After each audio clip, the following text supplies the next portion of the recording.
Penélope se pergunta quem seria o inconveniente de abrir a porta do quarto de uma mulher, se não recebeu nem autorização para entrar. Nem mesmo em sua vida na Terra, o seu tio que vivia ficando em sua casa não era tão rude desse jeito. Nossa protagonista fica sem saber o que fazer. Será que ela deveria expressar sua irritação? Mas pensa consigo mesma que ela não estava em uma posição onde pudesse escolher algo, só porque queria, já que vivia sempre aparecendo as respostas pré-existentes, e só restava a ela escolher uma delas. À sua frente novamente pairava 3 alternativas.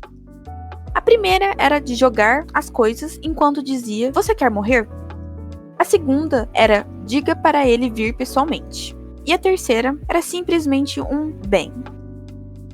Por fim, ela teria que escolher dentre uma delas. E nesse meio tempo, ela se lembra de algo e percebe que o Duque está à sua procura.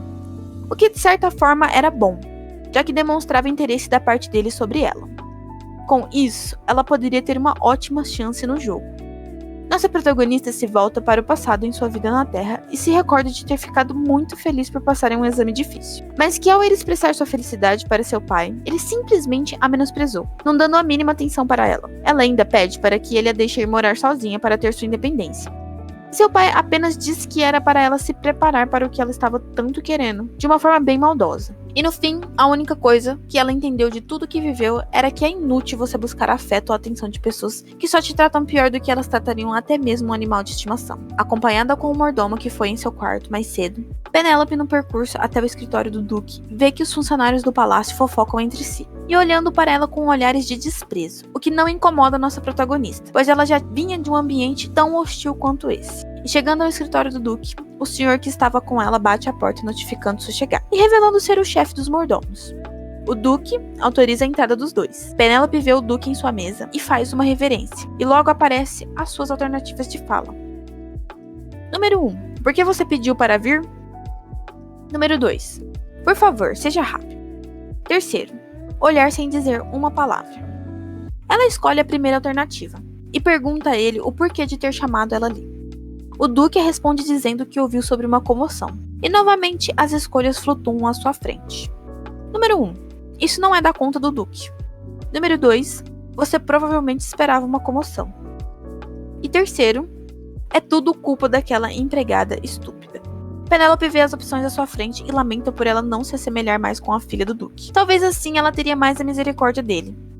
E rezando para não ser morta, ela acaba por fim dizendo que aquilo não era da sua conta, o que deixa o Duque claramente irritado, e diz que ela já estava ali há 6 anos, e ouvindo essa informação, nossa protagonista se preocupa, já que ela foi adotada com 12 anos, então ela já estaria com 18, o que seria quando ocorre a cerimônia de maioridade. Por isso, o tempo que lhe restava era curto.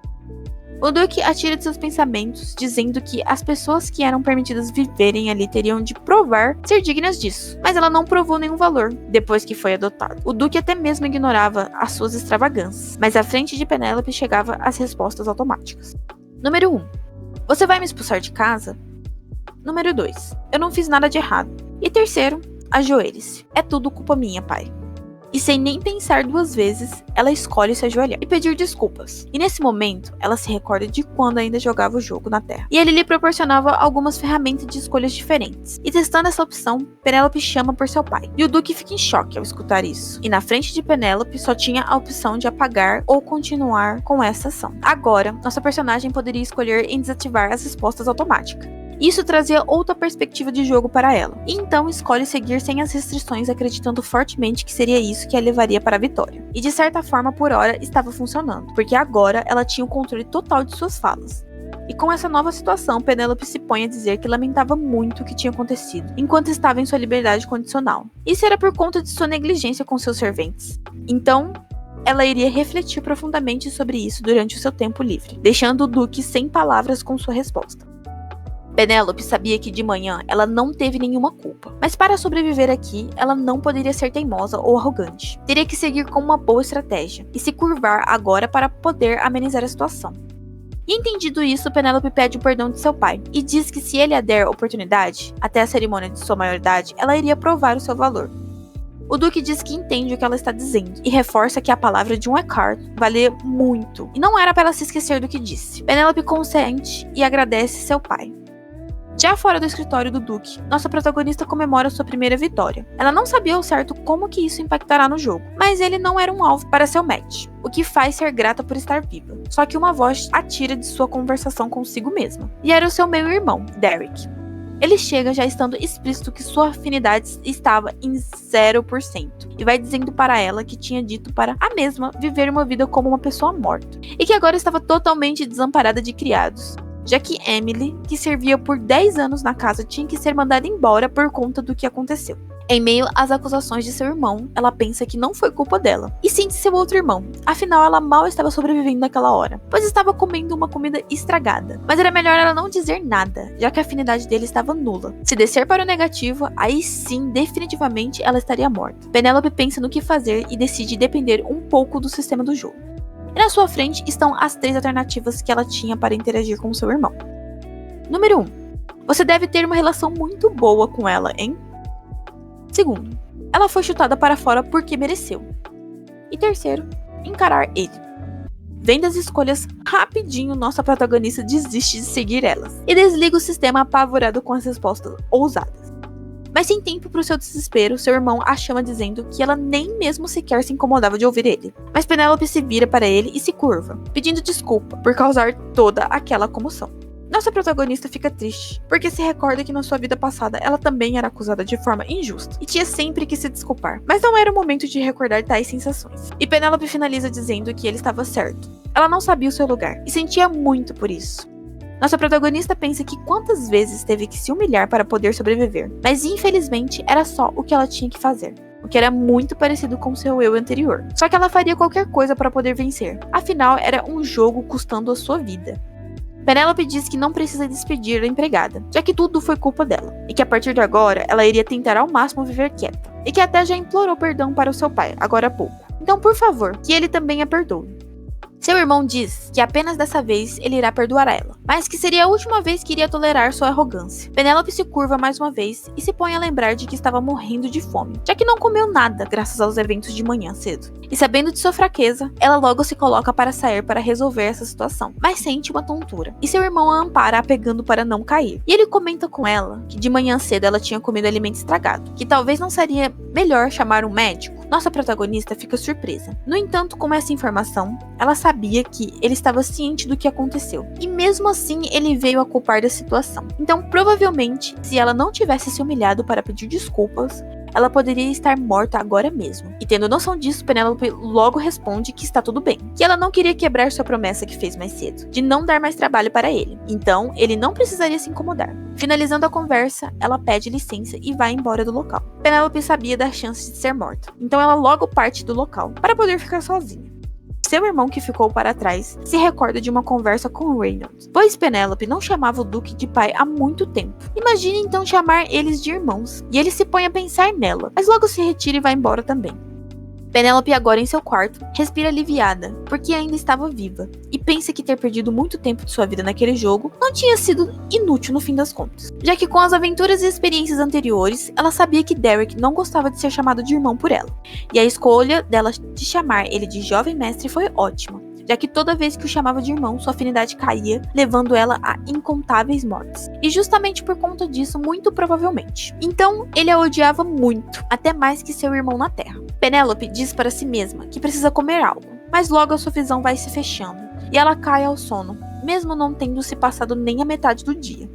E acaba sonhando com memórias de Penélope na infância, que estava sendo acusada de roubar um colar de Yvonne. Seus irmãos a olham com olhares de ódio e jogam palavras cruéis sobre ela. A pequena Penélope no sonho tenta a todo custo fazer com que o Duque acredite nela, mas até mesmo os criados a acusaram de ter roubado, deixando assim a coitada sem nenhuma esperança de que o Duque acredite nela, sendo que Penélope só estava tentando sobreviver dos maus tratos de sua empregada pessoal. E por fim, o Duque, sem acreditar em nada, diz que ela poderia ter suas joias, e aí informa para ela que amanhã chegaria um joalheiro. Só que Penélope se sente mal por ninguém acreditar nela. Mas no fim, só o que ela podia fazer era descontar suas frustrações nas compras e no mau comportamento. E a partir daquele dia, Penélope nunca mais chamou o Duque de pai. Alguém bate à sua porta, despertando Penélope de seu sonho. E antes mesmo que ela possa entender quem estava ali, essa pessoa abre a porta se revelando. Era o mordomo-chefe, e ele começa dizendo que veio por questões urgentes. E nossa protagonista não entende, já que dado o histórico, ela só conseguia imaginar que alguém só poderia estar a caluniando novamente. O mordomo fala que não era nada tão importante, mas que ela deveria de escolher uma nova empregada. E Penélope, ainda meio torpe do sono, repete o que o mordomo disse. E sem se preocupar muito, ele continua falando que ela teria que escolher uma nova empregada antes do jantar. Mas já irritada com o comportamento ousado e repetitivo desse mordomo, Penélope fala para o mordomo, em meio à sua fúria, que quem era ele para toda vez adentrar no quarto de seu mestre e ficar se comportando daquela forma sem nem esperar sua autorização para entrar? Penélope pergunta pelo nome do mordomo, e ele não responde, pois fica meio sem entender. Mas nossa protagonista não deixa de lado e exige o nome dele de novo. O mordomo fala que o nome dele era Peniel, e Penélope diz que ele não aparenta ter um sobrenome, e assim ela questiona ele do nome dela. E o mordomo diz que não está entendendo onde que ela queria chegar com essas perguntas.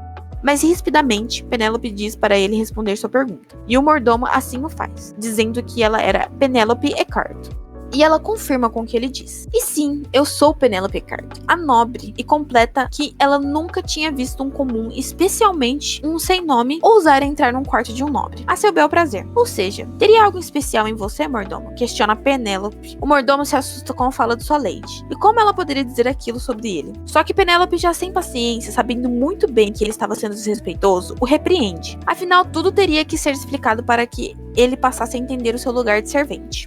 O mordomo, vendo a expressão de Penélope, se põe a se ajoelhar e pedir desculpas, já que na sua urgência de cumprir com a sua função, ele acabou sendo desrespeitoso, e pede para que ela o perdoasse. Penélope olha para Peniel e diz que a presença dele já não a agrada, e que se fosse tratar de mais algum assunto, ele deveria de enviar outra pessoa em seu lugar. Mas o mordomo a interrompe dizendo que ela deveria de encontrar uma nova maid, e que isso era de sua responsabilidade no castelo. Só que nossa protagonista, com cara de poucos amigos, o diz que somente queria ouvir de sua boca um sim ou não. E exalando toda a sua autoridade de uma Eckhart, o mordomo entende o recado, e a pergunta se ela iria querer o seu jantar. Mas Penélope já o dispensa, sem querer nenhuma conversa com o mordomo, que parte deixando ela sozinha em seu quarto. Penélope se joga na cama aliviada por ter feito aquilo, já que só de ter desabafado já se sentia bem melhor. Mas ela ainda pensa consigo mesma que talvez tenha sido dura demais. Afinal, ele era mais velho que ela.